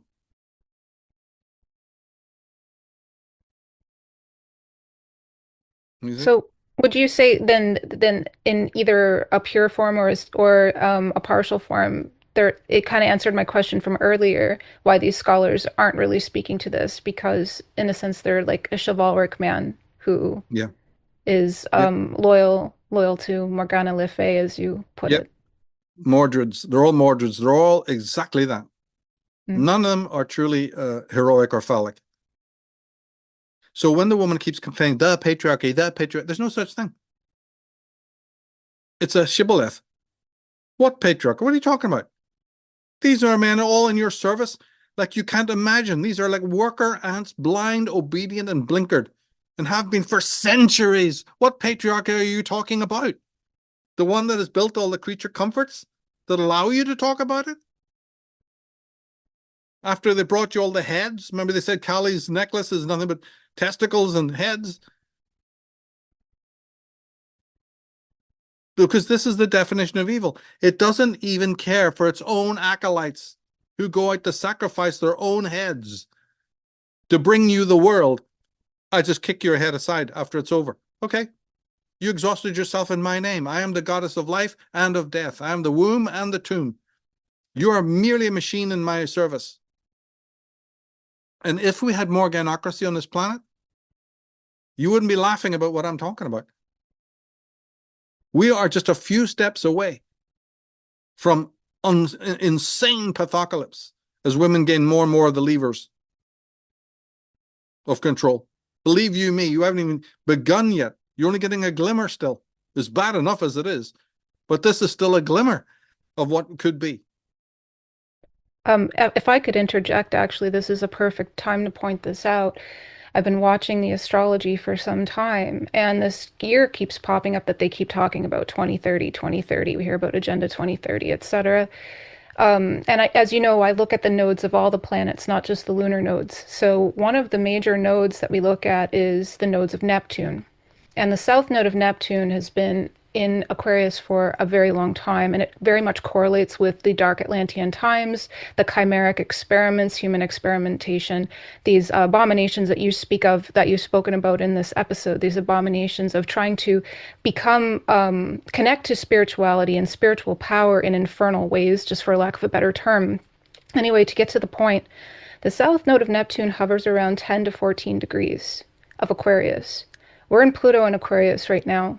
By the time Pluto hits that south node of Neptune, it will be between 2030 and 2033 because it moves so slowly that it will be vacillating back and forth over it. And wouldn't you know it, that it's becoming in the mainstream quite normal. What we see about transhumanism, sexuality, and now even cloning has become mainstream, where celebrities are cloning their dogs. And it's like a $15,000 job, but they're putting these fetuses into surrogates, cloned fetuses into surrogates to breed them. And eventually, we've also seen that there is a desire to want to just get rid of the womb altogether and have what I like to call bag babies. Babies that are born in bags, essentially, because you don't even necessarily need sperm to do this.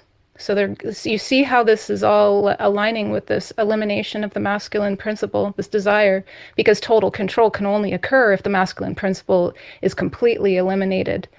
From what I can tell, that seems to be their ideology. So I just want to say I have been laughing through this, but I have a dark sense of humor because it's just you gotta kind of laugh, but it's I want to be serious though, that it is deathly serious, quite literally. I mean, when I think about the south node of Neptune and Pluto conjuncting, that I see the sands in the hourglass running out, where we're moving is not in a good direction, and I won't speak to exactly what that means, but what I will say is that how Pluto operates, it is, it excavates what needs to be brought to the surface from the depths and the bowels of our psychology.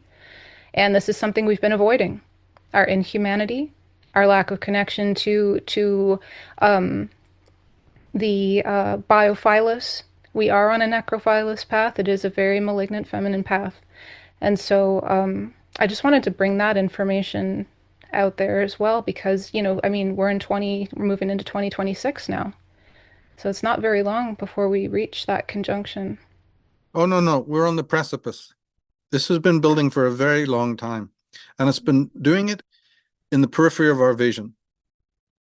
Not one in many millions of people are even close to understanding what we are talking about. So I've been able to put this together from reading multiple scholars, none of whom speak of what I'm talking about. In fact, most of them are on the other side. They've been eulogizing this change.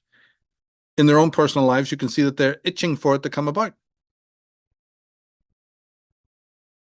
So I just see the flip side of it, like I've been doing since my Atlantis book, taking that which is well known, sort of, and then turning it on its head and saying, here, what if?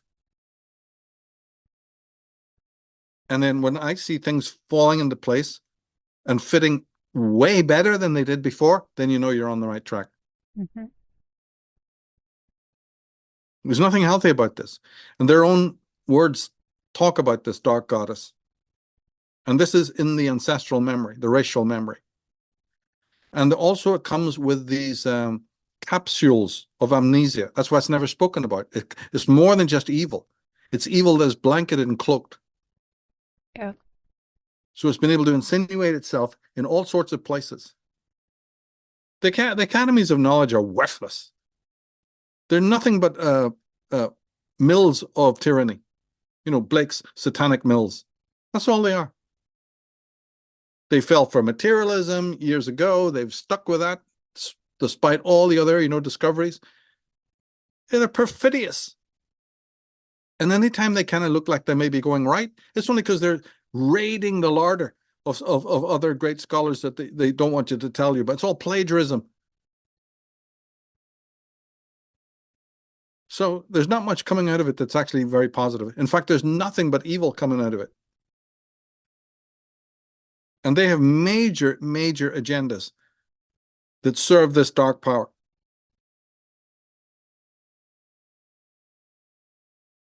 But what we're trying to do is get into the atavistic understanding of how the masculine and the feminine work. When these writers are valuable in that sense that they give us an insight into how the female psyche perceives what we call malehood or masculinity. She sees it as an attribute of herself, something she gives rise to and birth to. It's her property. But because she can breed it a lot, infinitely, as in her motive of the goddess, the individual is unimportant. The individual does not exist. That means a woman is a collectivist, inside out and upside down, with very few exceptions. Right? So this means that a male for her is simply a tool, like we would use a shovel or an axe or a hammer. Its value lies entirely in that. Man, she doesn't mind drugging his mind to think she's in love with you, pal. It's love, it's intimacy. That has served her really, really well. It's a scream, it's a giggle. And man should know it now. Just go study the divorce courts and tell me I'm wrong. Slowly, slowly, slowly, the light is beginning to dawn of how you've been had.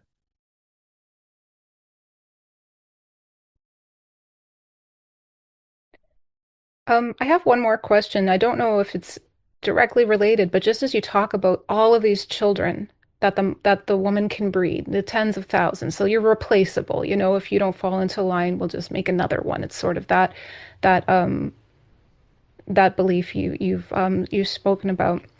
I can't help but think of Lilith as an archetype, because back in the Sumerian times, she was seen as a demon. They even had incantation bowls that they would use. They would speak the incantation in the bowl to get rid of her because she killed babies. She was also connected to the Lilitu, the Lilim, the race of these succubus demonesses who would steal the libido from men. And we see this even in the, I think it's the Hebrew myth, I might have it wrong exactly, but she didn't want to lay beneath the man, and so she was excommunicated from the garden. And it's interesting because on one hand I can see the parallel of the myth in one side, but I can also see how it connects to what you're saying, where there's this refusal to submit to the highest authority, in my personal opinion, which is like the great intelligence of like the great spirit, the all that is, like this intelligence that transcends all in many ways, but is all in the material. Again, this is just my perspective, but to bring it to the present, we see this archetype of Lilith being deified as a empowering feminine archetype that is anti-patriarchal, and I just can't help but think about how this could possibly link to the atavistic memory of this righteous entitlement to write the rules here. And then it makes me think of how that could link to the dark occult as well. But I don't know. These are just thoughts that come to mind as you've been sharing all of those. Oh, the implications are enormous. Mm. There really is. And I don't think that sinks into most people's minds, about how you would turn this around. For instance, all drug use would have to stop on the planet. Mm. Not medical drugs, but all the other recreational drugs use. Like sugar? Yeah.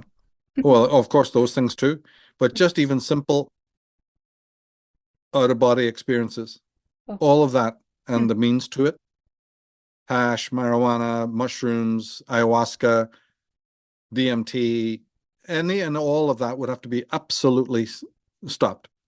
Mm. It's not leading you anywhere but into this atavistic whirlpool, this maelstrom, where the female will dominates, right? All religion would have to go, because religion is the occult. Christians like to say, yeah, we warn against the occult. No, you are the occult. Your religions grew out of the occult that we've just talked about, its origin. It's all feminine. How that is, you'd have to read my works on it, to become completely up to speed on that. But basically, that's it. It's just man, the acolyte, the castrati, following the will of the female will, like we've talked about. He becomes then the priesthood. But that's just replacing one evil with another. It's done nothing to change the actual order of things. That's why women slowly was able to gain this atavistic power back again. All of this answers why women were suppressed, as you see in the Old Testament. Well, given the abuses that I've just talked about and the mass death that they caused and the mass evil use of the psychotropics to bamboozle and befuddle, naturally a point came, and it can come again, where a force rose up against womankind. Woman is playing with that right now. Again, this can happen, and she won't come out well. So there's even warnings, because it happened in the past. Because they can only do what they do.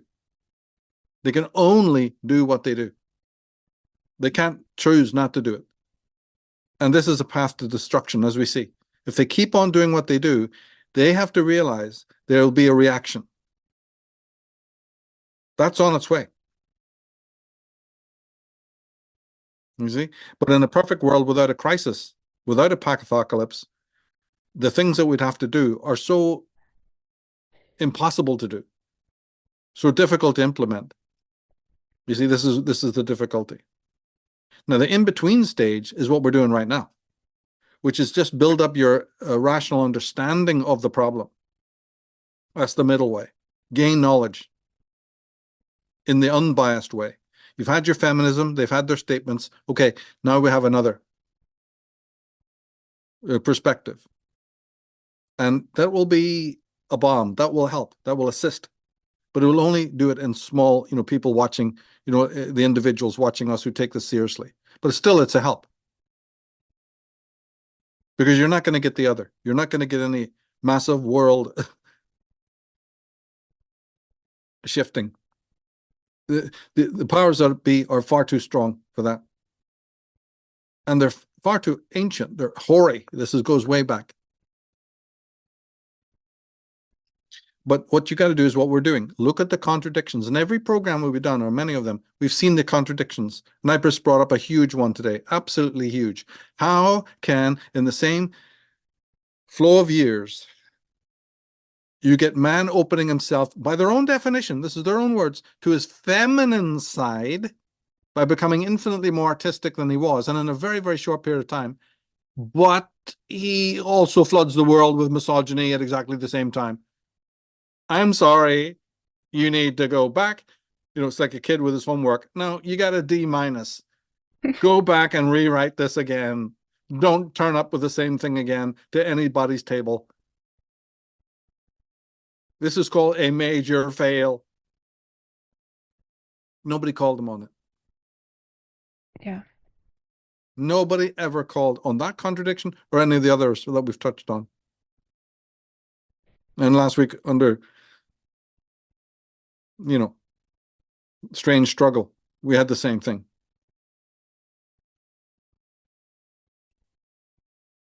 How man learned to awaken within him an impulse for violence. It is not natural to him. It was a reaction. Wow. Reaction to what? Nobody knows. Nobody's going to teach you. Nobody's going to tell you. And the man who knew all the details about, this embryonic period also couldn't see what I've said because of this feminization. It's right there. It's right there in front of them, but they couldn't see it.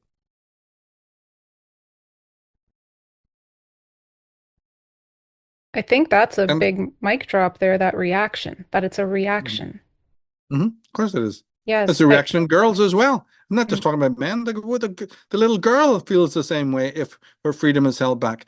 And even in these slides we just looked at. Again, the principle is to hold back from freedom. The Dark Mother, representing the dark roots of Earth, has no freedom in her. She's antithetical to that. The whole problem is when J.J. Precaution is there saying that the masculine principle becomes secondary. Can I help you unpack that, mate? This masculine principle that you're denigrating and is all secondary and derivative in your eyes is what we call freedom. It's the means by which you kick open the door to freedom and end up navigating freedom in that world. That's what you don't like? I think we can get you lying on the couch here right now. I think we can bring in Mr. Freud right now. I think you've just betrayed your own psychology right now. Mm-hmm. Nicely disguised. Good try. Give you an A plus for that. But at the end of the day,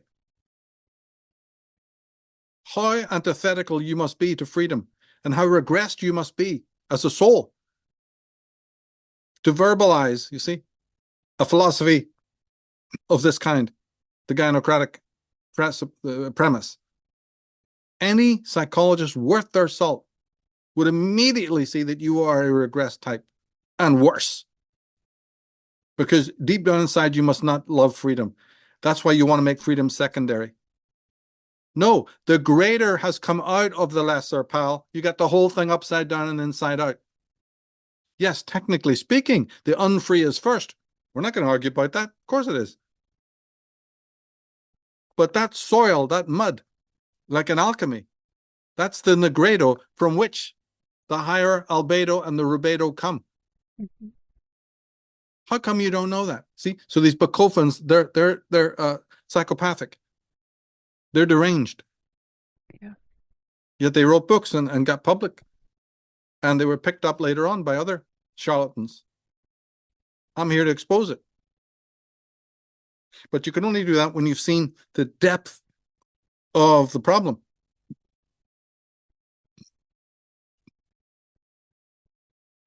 And how dangerous it is. And you'd be motivated to say, I've got to do something about this.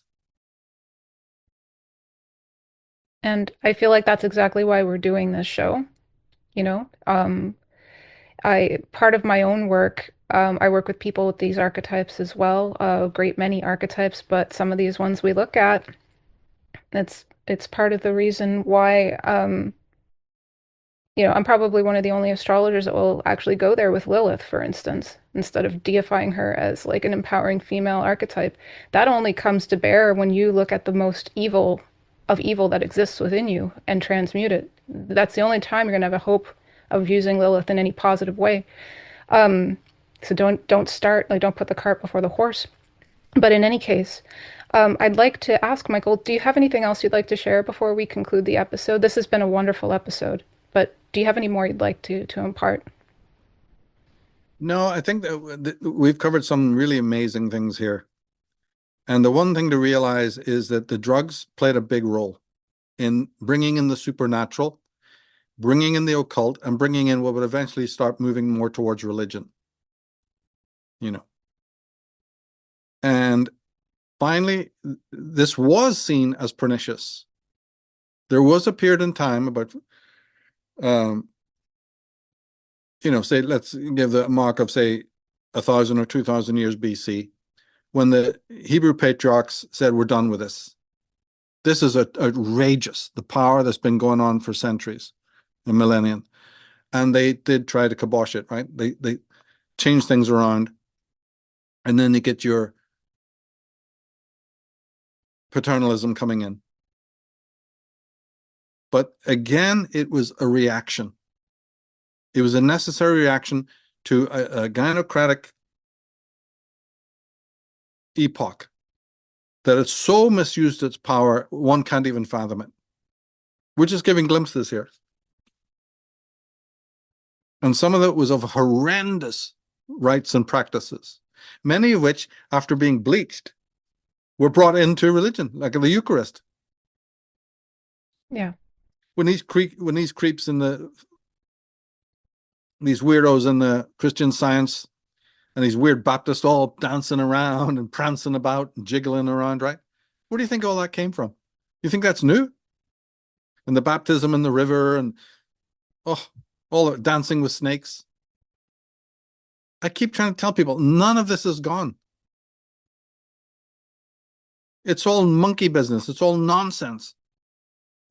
But it was fueled with actual psychotropic drugs to open up, allegedly other dimensions.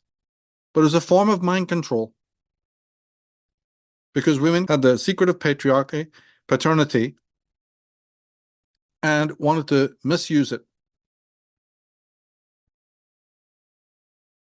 This simple thing. Then realizing the connection between sexual act and birthing, they were the first to discover it. But the mentality basically was, these children are my product. And no man physically was involved. It's ancestors or spirits.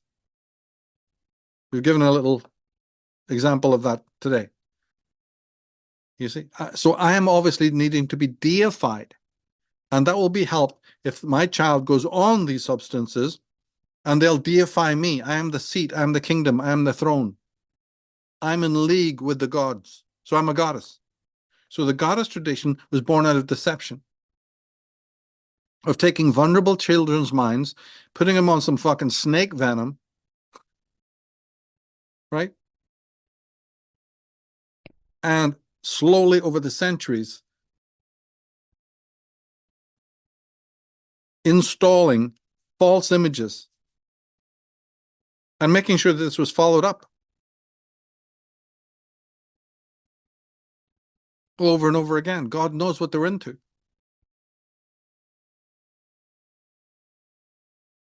Very, very, very powerful. So, but it's evil because the same medicinal potions, you see, that can heal, you can also withhold or abuse those. And that's what happened. That's why it's evil. The real goddess tradition would have been those women who ministered, and there was these, strictly to heal. Strictly. With no form of manipulation or anything else. No administration or no psychotropic drugs for any purpose. Then we would have been on a different path. See, but that didn't happen. The evil came out because finally power corrupts, right? And when they saw the effect that this had, but then it was compounded because even though this was history for many thousands of years, modern academics and anthropologists have absolutely scrubbed this. They did not want to talk about it. So they're part of the evil. They have not addressed this. So there can be correctives. In fact, many have gone, some of the most eminent have gone on to praise and write bestsellers, super bestsellers in our modern times, filled with glaring contradictions, like I've just pointed out. And they got away with it.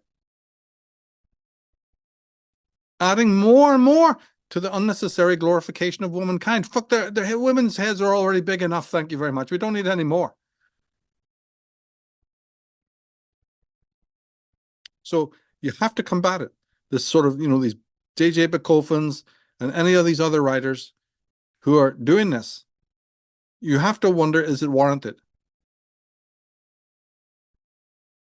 I'm all for giving due where it is needed, but I'm also for condemning where it's not.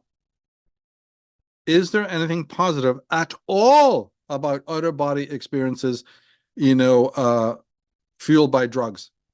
And to me, the answer is no, not at all. It gave rise to all the baloney and bogus shit we've got on the East, in the Far East in India, on the banks of the Ganges and all over that country, right? It gave rise to all that, knee-deep in charlatans, and everywhere else, and now in the West. It's the same. Man should be contemplating the mysteries, but he doesn't need any help, from these substances at all. But what he's not aware of is this female component. So I just hope, it's been a great show. We've been able to point this out. We did a few last week, but I thought it would be good to spend an hour or so, to really show. You get into it just a little bit deeper. But for those who are interested more in this, there's still huge sections. I want people to, go to the Monstrous Feminine series, especially my premium 2 shows, the Female Illuminati program, All on Enslaved, check those out. Really convince yourselves, and then read all the articles on the Female Illuminati website.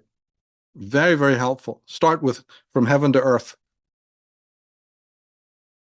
Because female secret societies actually precede male secret societies. That tiny little slide that you had about the islands where the women, held authority and taught the mysteries from these little communities. It's all true. And they go way back, way, way, way back.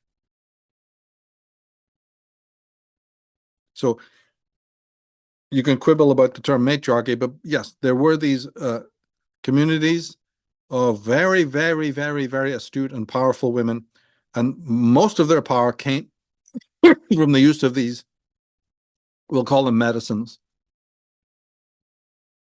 But the moment that you have power like that is the moment that you're now tempted to misuse it for whatever reason. And that is exactly what happened. And when they got the power, they got addicted to it, and it just continued down through history, with almost no one doing anything until finally, it changed around, and then we get the so-called evil patriarchy, if you want to call it that. But all that was an act of revenge. But unfortunately, the culprit that was being penalized and prosecuted harbored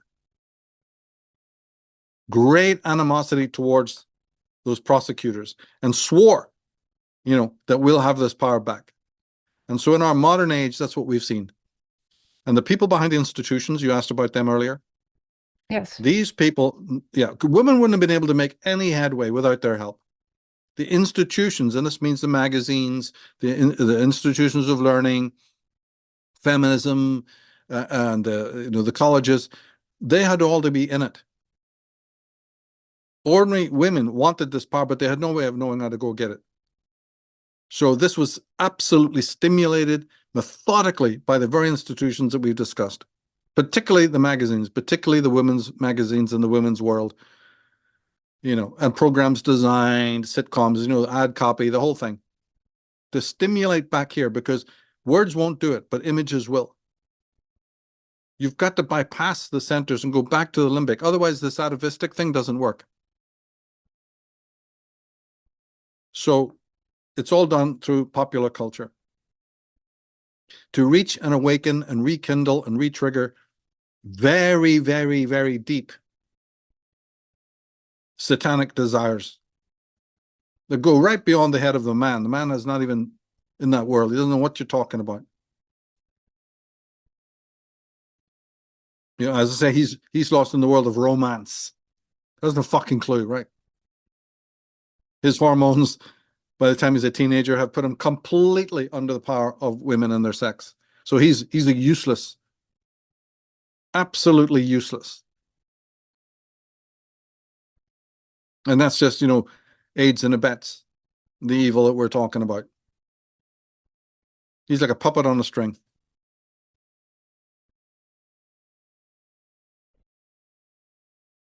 But something has been going down on our planet. That very, very, very few authors, maybe Frank Herbert, member the Bene Gesserits. I don't know if you're familiar with the Dune books. I've actually been avoiding them. I really need to watch those, or watch the movie, read the books. Yes. There's an odd reference here and there, but you have to spend a whole lifetime compiling it, like I've done. And then it's taken loads and loads of time, to put these presentations together as well, so that they're done right. So a big thanks to you again for reading those. Really, really appreciate it. Giving this opportunity. Oh, well, I right back at you, Michael. This is invaluable information. I can't get across to listeners just how invaluable this is. I'm learning so much, and I'm just super happy that we have the opportunity to share this with others, because even though we'll only be able to push the needle so far with our efforts, there are people who are screaming for this information because there's a part of them that knows. It's just not reached the consciousness yet, and hopefully this will help to stimulate that. And yeah, I just, can't thank you enough. Like I said, this is invaluable, people, and I'm sure if you've listened all the way to the end that you're getting that on some level, in some measure. So yeah, thanks again, Michael. And I suppose we'll end it here, and check back everyone for more, because I'm sure that we're just scratching the surface here. And with that, we bring this episode of The Dark Side of the Female Psyche to a close. There's still more to come in this series, so make sure you're subscribed to Willfully Evolving Woman here on YouTube and turn on your notifications so that you'll know when the next episode is ready. More social media accounts may be added in due time, so if that interests you, bookmark willfullyevolvingwoman.com and be sure to check back periodically. If you would like to follow Michael and learn more from him, you can find his works through the following channels: dragonmother.org, femalepsychology.org, and of course, michaeltsarion.com.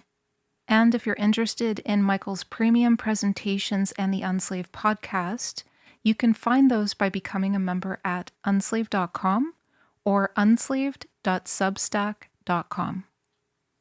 I'm Sarah DeHaven, and on behalf of Michael and myself, thank you for being here, and thank you for listening. See you in the next episode.